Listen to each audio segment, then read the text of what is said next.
Excerpt from a local newspaper. Ominous unknown killer is still at large. After weeks of unexplained murders, the ominous unknown killer is still on the rise.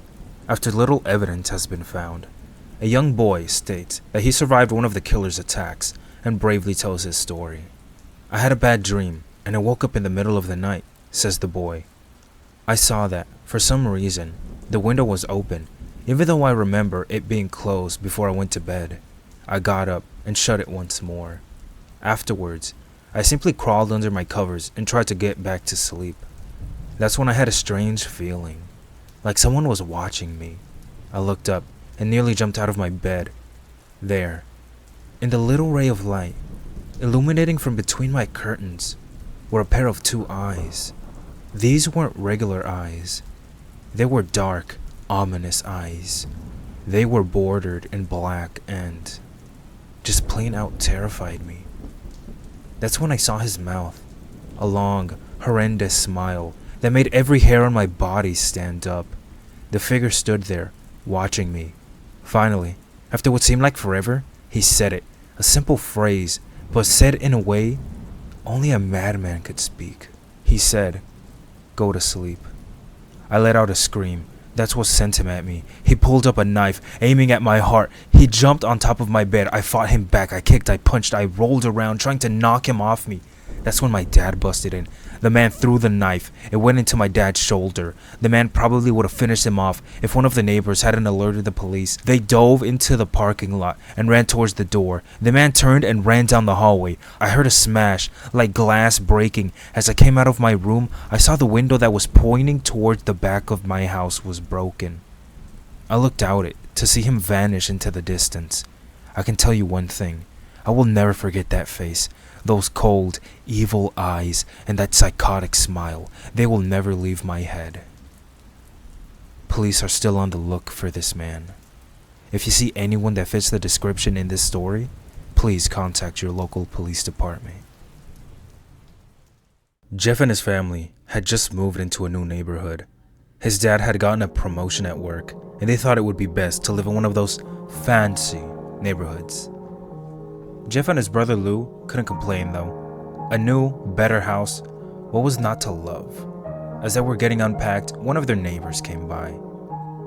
"Hello," she said. "I'm Barbara. I live across the street from you. Well, I just wanted to introduce myself and to introduce my son." She turns around and calls her son over. "Billy, these are our new neighbors." Billy said hi and ran back to play in his yard. "Well," said Jeff's mom, "I'm Margaret, and this is my husband Peter and my two sons, Jeff and Lou." They each introduced themselves, and then Barbara invited them over to her son's birthday. Jeff and his brother were about to object when their mother said they would love to, when Jeff and his family are done packing. Jeff went up to his mom. "Mom, why would you invite us to some kid's party? If you haven't noticed, I'm not some dumb kid." "Jeff," said his mother, "we just moved here. We should show that we want to spend time with our neighbors. Now, we're going to that party, and that's final." Jeff started to talk, but stopped himself, knowing that he couldn't do anything. Whenever his mom said something, it was final. He walked up to his room and plopped down on his bed. He sat there, looking at his ceiling, when suddenly he got a weird feeling. Not so much a pain, but a weird feeling. He dismissed it as just some random feeling. He heard his mother call him down to get his stuff, and he walked down to get it. The next day, Jeff walked down the stairs to get breakfast and got ready for school. As he sat there, eating his breakfast, he once again got that feeling. This time, it was stronger. It gave him a slight tugging pain, but he once again dismissed it. As he and Lou finished breakfast, they walked down to the bus stop. They sat there waiting for the bus, and then, all of a sudden, some kid on a skateboard jumped over them, only inches above their laps. They both jumped back in surprise. "Hey, what the hell?" The kid landed and turned back to them. He kicked his skateboard up and caught it with his hands. The kid seemed to be about 12, 1 year younger than Jeff. He wears an Aeropostale shirt and bright blue jeans. Well. Looks like we got some new meat. Suddenly, two other kids appeared. One was super skinny, and the other was huge. Well, since you're new here, I'd like to introduce ourselves. Over there is Keith. Jeff and Lou looked over to the skinny kid. He had a dopey face that you would expect a sidekick to have. And he's Troy. They looked over at the fat kid. Talk about a fucking tub of lard. This kid looked like he hadn't exercised since he was crawling. And I, said the first kid, I'm Randy. Now, for all the kids in this neighborhood, there is a small price for bus fare, if you catch my drift. Lou stood up, ready to punch the lights out of this kid's eyes, when one of his friends pulled a knife on him. I had hoped you would be more cooperative, but it seems we must do this the hard way. The kid walked up to Lou and took his wallet out of his pocket. Jeff got that feeling again. Now it was truly strong, a burning sensation. He stood up, but Lou gestured him to sit down. Jeff ignored him and walked up to the kid. Listen here, you little punk. Give back my bro's wallet or else. Randy put the wallet in his pocket and pulled out his own knife. Oh? And what will you do? Just as he finished the sentence, Jeff popped the kid in the nose. As Randy reached for his face, Jeff grabbed the kid's wrist and broke it. Randy screamed and Jeff grabbed the knife from his hand. Troy and Keith rushed Jeff, but Jeff was too quick. He threw Randy to the ground. Keith lashed out at him, but Jeff ducked and stabbed him in the arm. Keith dropped his knife and fell to the ground, screaming. Troy rushed him too, but Jeff didn't even need the knife. He just punched Troy straight in the stomach, and Troy went down. As he fell, he puked all over. Lou could do nothing but look in amazement at Jeff. Jeff, how do you? That was all he said. They saw the bus coming and knew they'd be blamed for the whole thing. So they started running as fast as they could. As they ran, they looked back and saw the bus driver rushing over to Randy and the others. As Jeff and Lou made it to school, they didn't dare tell what happened. All they did was sit and listen. Lou just thought of that as his brother beating up a few kids. But Jeff knew it was more. It was something scary. He got that feeling. He felt how powerful it was. The urge to just hurt someone. He didn't like how it sounded, but he couldn't help feeling happy.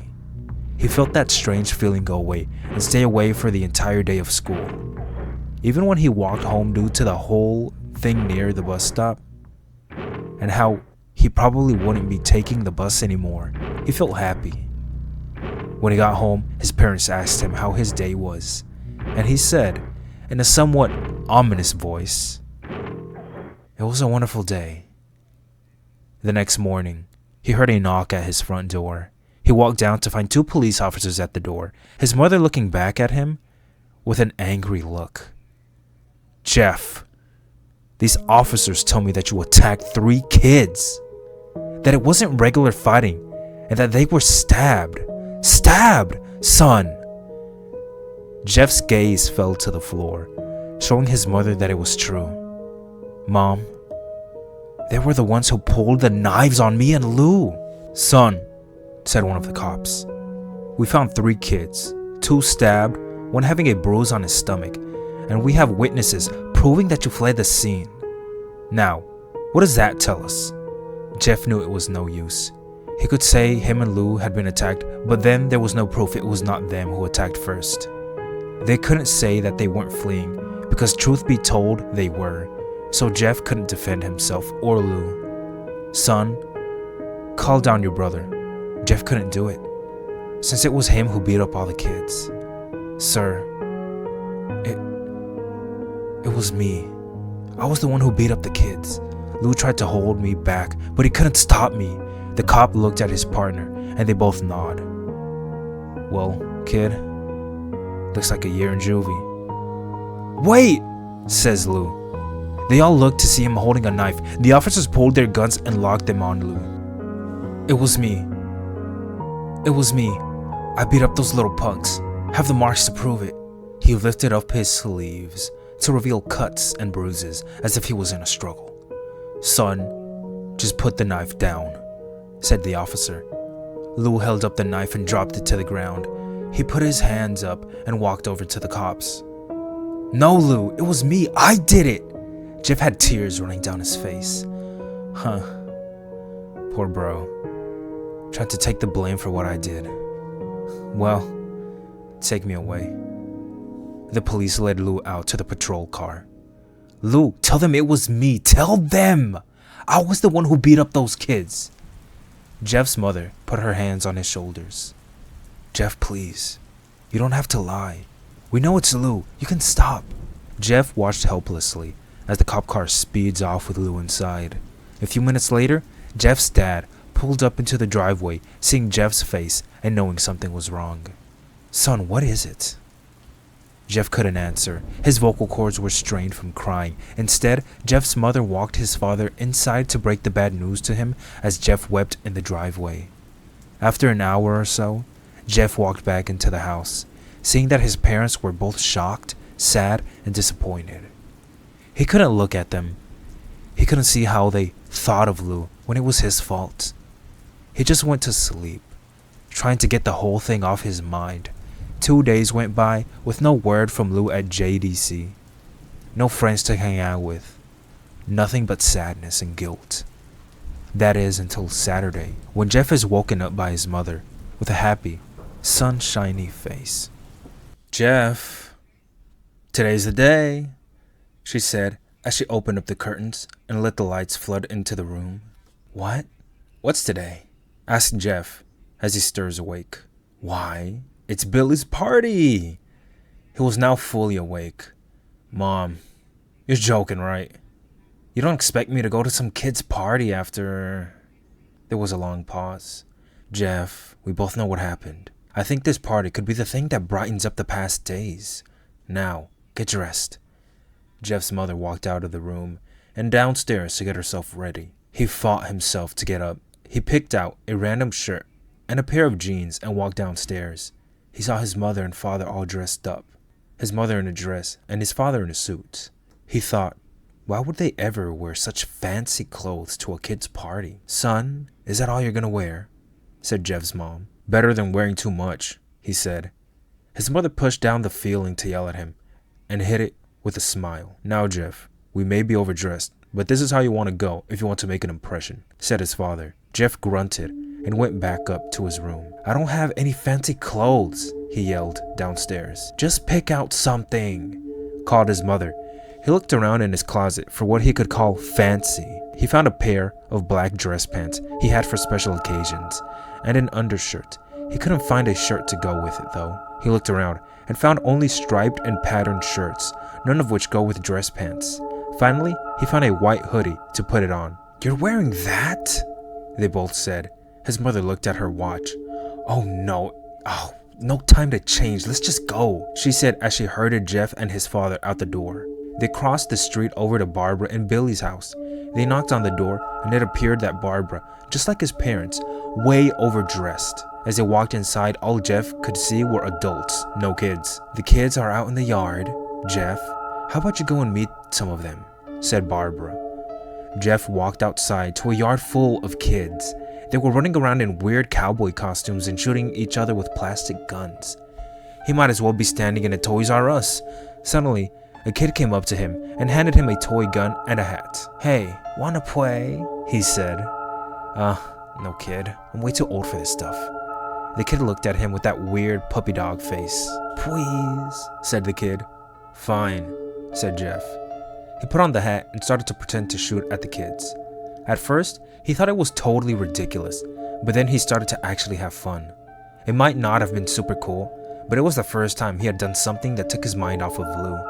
So he played with the kids for a while, until he heard a noise, a weird, rolling noise. Then it hit him. Randy, Troy, and Keith all jumped over the fence on their skateboards. Jeff dropped the fake gun and ripped off the hat. Randy looked at Jeff with a burning hatred. "Hello, Jeff, is it?" he said. "We have some unfinished business." Jeff saw his bruised nose. "I think we're even. I beat the crap out of you, and you got my brother sent to JDC." Randy got an angry look in his eyes. "Oh no, I don't go for even, I go for winning. You may have kicked our asses that one day, but not today." As he said that, Randy rushed at Jeff. They both fell to the ground. Randy punched Jeff in the nose, and Jeff grabbed him by the ears and headbutted him. Jeff pushed Randy off of him, and both rose to their feet. Kids were screaming and parents were running out of the house. Troy and Keith both pulled guns out of their pockets. "No one interrupts or guts will fly," they said. Randy pulled a knife on Jeff and stabbed it into his shoulder. Jeff screamed and fell to his knees.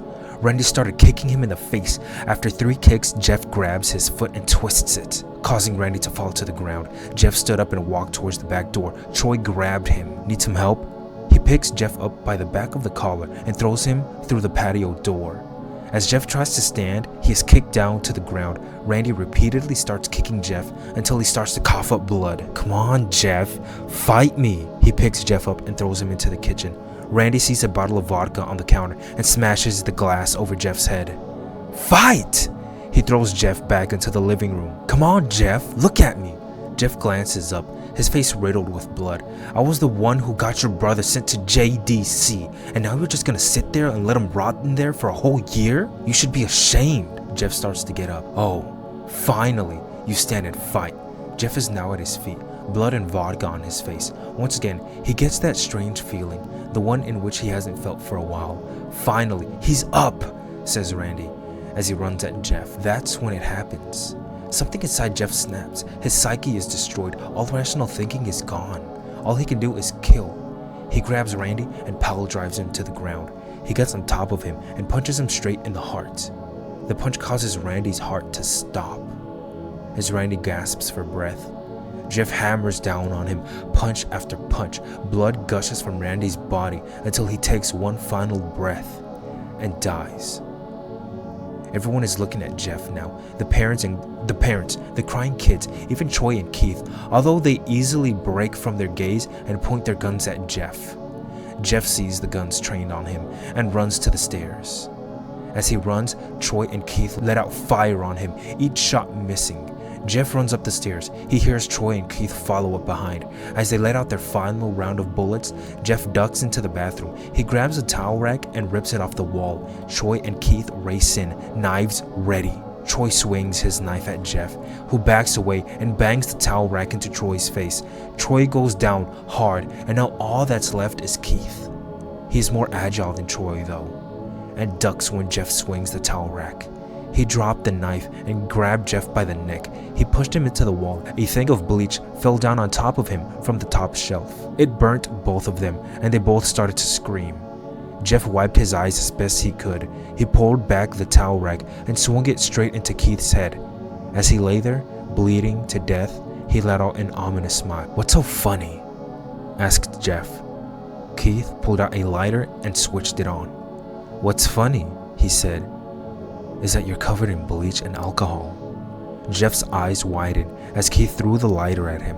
As soon as the flame made contact with him, the flame ignited the alcohol and the vodka, which, while the alcohol burned him, the bleach bleached his skin. Jeff let out a terrible screech as he caught on fire. He tried to roll out the fire, but it was no use. The alcohol had made him a walking inferno.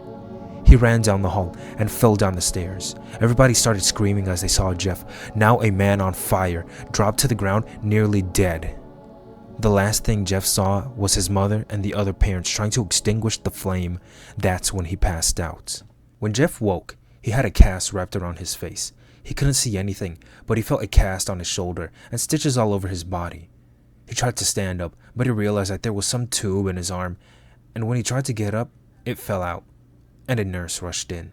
"I don't think you can get out of bed just yet," she said, as she put him back in his bed and reinserted the tube. Jeff sat there with no vision, no idea of what his surroundings were. Finally, after hours, he heard his mother. "Honey, are you okay?" she asked. Jeff couldn't answer though. His face was covered, and he was unable to speak. "Oh, honey, I have great news. After all the witnesses told the police that Randy confessed to trying to attack you, they decided to let Lou go." This made Jeff almost bolt up, stopping halfway, remembering the tube coming out of his arm. "He'll be out by tomorrow, and then you two will be able to be together again." Jeff's mother hugs Jeff. and says her goodbyes. The next couple of weeks were those where Jeff was visited by his family. Then came the day when his bandages were to be removed. His family were all there to see it, what he would look like. As the doctor unwrapped the bandages from Jeff's face, everyone was on the edge of their seats. They waited until the last bandage holding the cover over his face was almost removed. "Let's hope for the best," said the doctor. He quickly pulls the cloth, letting the rest fall from Jeff's face. Jeff's mother screams at the sight of his face. Lou and Jeff's dad stare, awestruck, at his face. What happened to my face?" Jeff said. He rushed out of bed and ran to the bathroom. He looked in the mirror and saw the cause of the distress. His face. It's horrible. His lips were burnt to a deep shade of red. His face was turned into a pure white color, and his hair singed from brown to black. He slowly put his hand to his face. It had a sort of leathery feel to it now. He looked back at his family, then back at the mirror. "Jeff," said Lou, "it's not that bad." "Not that bad," said Jeff. "It's perfect." His family were equally surprised. Jeff started laughing uncontrollably. His parents noticed that his left eye and hand were twitching. Jeff, are you okay?" "Okay? I've never felt more happy." "Look at me. This face goes perfectly with me." He couldn't stop laughing. He stroked his face, feeling it, looking at it in the mirror. What caused this? Well, you may recall that when Jeff was fighting Randy, something in his mind, his sanity, now he was left as a crazy killing machine. That is, his parents didn't know. "Doctor," said Jeff's mom, "is my son alright? In the head?" "Oh yes. This behavior is typical for patients that have taken very large amount of painkillers. If his behavior doesn't change in a few weeks, bring him back here, and we'll give him a psychological test." "Oh, thank you, doctor." Jeff's mother went over to Jeff. "Jeff, sweetie, it's time to go." Jeff looks away from the mirror. His face still formed into a crazy smile. "Okay, mommy." His mother took him by the shoulder and took him to get his clothes. "This is what came in," said the lady at the desk. Jeff's mom looked down to see the black dress pants and white hoodie her son wore. Now they were clean of blood and now stitched together. Jeff's mother led him to his room and made him put his clothes on. Then they left, not knowing that this was their final day of life. Later that night, Jeff's mother woke to a sound coming from the bathroom. It sounded as if someone was crying. She slowly walked over to see what it was. When she looked into the bathroom, she saw a horrendous sight. Jeff had taken a knife and carved a smile into his cheeks. "Jeff, what are you doing?" asked his mother. Jeff looked over to his mother. "I couldn't keep smiling, Mommy. It hurt after a while. Now I can smile forever." Jeff's mother noticed his eyes, ringed in black. "Jeff, your eyes!" His eyes were seemingly never closing. "I couldn't see my face. I got tired and my eyes started to close. I burned out the eyelids so I could forever see myself, my new face." Jeff's mother slowly started to back away, seeing that her son was going insane. "What's wrong, Mommy? Aren't I beautiful?" "Yes, son," she said. "You are. Let me go get Daddy so he can see your face." She ran into the room and shook Jeff's dad from his sleep. "Honey, get the gun, She stopped as she saw Jeff in the doorway holding a knife. "Mommy, you lied." That's the last thing they hear as Jeff rushes them with a knife, gutting both of them. His brother Lou woke up, startled by some noise. He didn't hear anything else, so he just shut his eyes and tried to go back to sleep.